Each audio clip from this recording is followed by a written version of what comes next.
मेरी उम्र 20 साल थी। घर में पैसों की तंगी के चलते मैं गीता देवी के घर पर काम करने लगी। मैं बड़ी मेहनत से उनके घर का सारा काम करती थी। उनके घर में जितने लोग थे उतनी ही फरमाइश थी। सुबह से ही मेरे नाम आदेशों की लाइन लगनी शुरू हो जाती थी।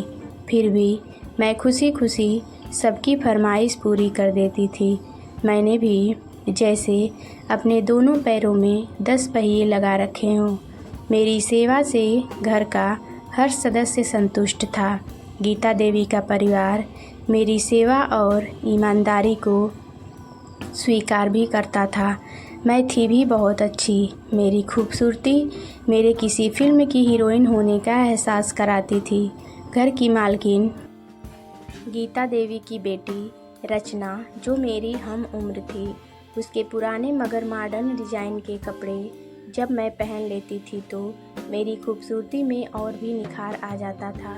गीता देवी का बेटा अजय तो मुझे देखता रहता था, हमेशा मेरे आसपास डोलते रहने की कोशिश करता रहता था। मैं भी मन ही मन उसे चाहने लगी थी। अब तक हम दोनों में से किसी ने भी अपने मन की बात एक दूसरे से जाहिर नहीं की थी। घर के दूसरे कामों के अलावा गीता देवी की बूढ़ी सास की देखभाल की पूरी जिम्मेदारी भी मेरे कंधों पर ही थी। दरअसल गीता देवी एक कॉलेज की प्रिंसिपल थी।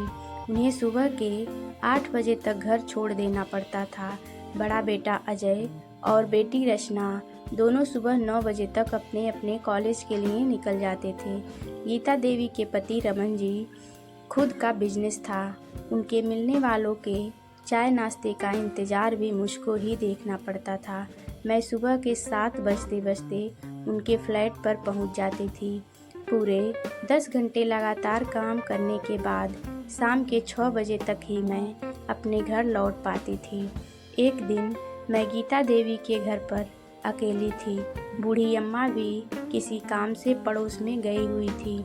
घर का काम निपटाकर थोड़ा सुस्ताने के लिए मैं जैसे ही बैठी, दरवाजे की घंटी बज उठी।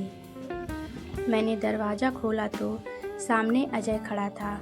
घर में और कोई नहीं है। अजय ने अंदर आते हुए पूछा। नहीं, मैंने छोटा सा जवाब दिया। कमरे में खुद के अलावा अजय की मौजूदगी ने मेरे दिल की धड़कनें बढ़ा दी थी। मैं अपनी नज़रें चुरा रही थी। उधर अजय का दिमाग मुझको अकेला पाकर बहकने लगा था। अजय ने अपने कमरे में जाते हुए मुझको एक गिलास पानी देने के लिए आवाज़ लगाई। मैं पानी लेकर कमरे में पहुंची। अजय ने मुझे गिलास मेज़ पर रख देने का इशारा किया।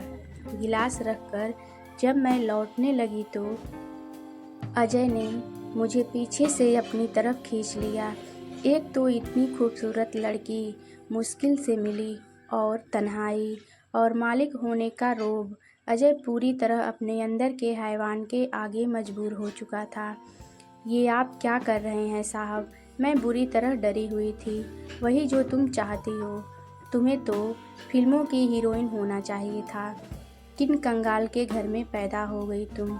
कोई बात नहीं, तुम तो किसी बड़े घर की बहू बनने के लायक हो। मैं तुम्हें बहुत प्यार करता हूँ।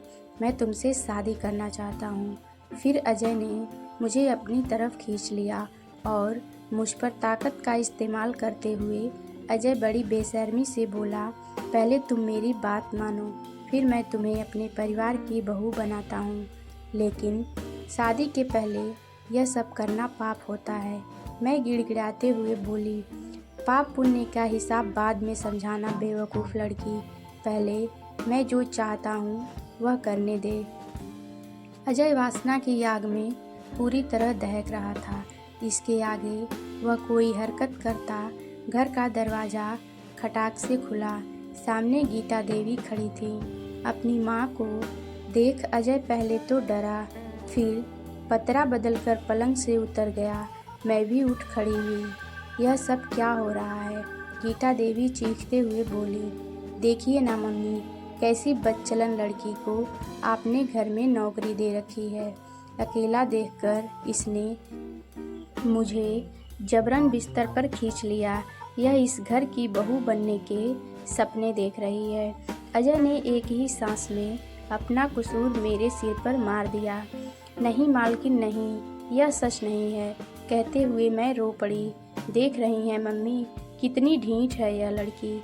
यह कब से मुझ पर डोरे डाल रही है। आज मुझे अकेला पाकर अपनी असलियत पर उतर ही आई।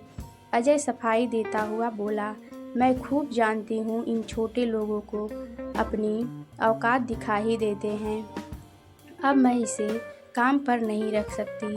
गीता देवी मुझ पर आंखें तरेरते हुए बोली, नहीं मालकिन, ऐसा मत कीजिए, हम लोग भूखे मर जाएंगे। मैं बोली, भूखे क्यों मरोगे? अपनी टकसाल लेकर बाजार में बैठ जाओ। अपनी भूख के साथ साथ दूसरों की भी भूख मिटाओ। घरों में झाड़ू पोछा करके कितना कमाओगी?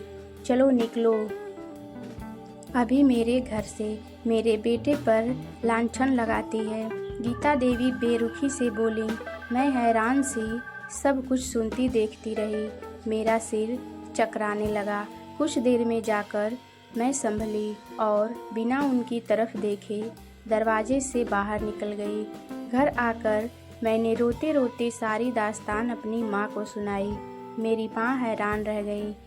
माँ, इसमें मेरी कोई गलती नहीं है। यह सच है कि मैं मन ही मन अजय बाबू को चाहने लगी थी, पर इन सब बातों के लिए कभी तैयार नहीं थी। वह तो ऐन वक्त पर मालकिन आ गई और मैं बर्बाद होने से बच गई। मुझे माफ़ कर दो माँ। मैं रोने लगी। माँ ने मुझको खींचकर गले से लगा लिया। मैं काफ़ी देर तक माँ से लिपटकर रोती रही। रो लेने के बाद मेरा जी हल्का हो गया। मैं लूटते लूटते बची थी। इसके लिए मैं मन ही मन गीता देवी को धन्यवाद भी दे रही थी। ऐन वक्त पर उनका आ धमकना मेरे लिए वरदान साबित हुआ था। मुझको अब अपने सपनों के टूट जाने का कोई गम नहीं था। मेरे सपनों का राजकुमार तो अंदर से बड़ा ही बदसूरत निकला था। महीने की पगार की आस टूट गई तो क्या हुआ, इज्जत का कोहिनूर तो बच गया। वह अगर लौट जाता तो किस दुकान पर वापस मिलता। इतना कहकर मेरी माँ ने इत्मीनान की एक लंबी सांस ली। कुछ खोते खोते बहुत कुछ बच जाने का संतोष मेरे चेहरे पर भी दिखने लगा था।